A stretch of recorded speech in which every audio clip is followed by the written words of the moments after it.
шетсіз шексіз ен дала. Мұнда еркіндік пен заңсыздық қатар өмір сүрген заман еді. Сол даланың төсінде тағдырдың талқысына түскен бір бала өсіп келе жатты. Оның есімі Бадырақ. Оның әр басқан қадамы тауқымет. Біреулер үшін бұл дала байлық пен салтанат.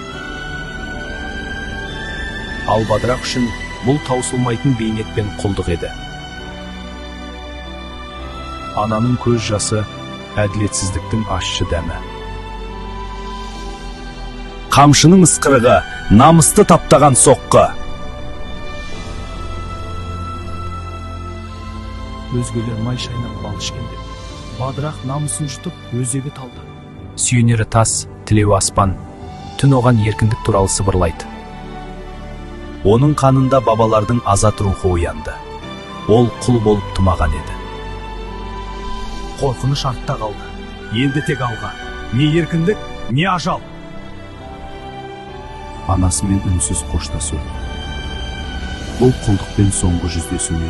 Бірақ құлдыққа көнген құл болады, көнбеген тұлға болады.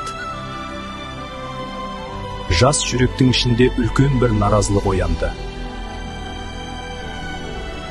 Бұл дала кімдікі? Байдікі ме, әлде намысы бар ердікі ме? Шешім қабылданды. Түн оның одақтасы. Тұсауды кесетін уақыт жетті. Енді оны ешкім тоқтата алмайды. Шап, Бадырақ, еркіндікке шап. Сенің рухың, сенің қанатың. Таң атты, жаңа өмірдің таңы. Талқыға түссе де рухы сынбаған тұлғаның хикаясы.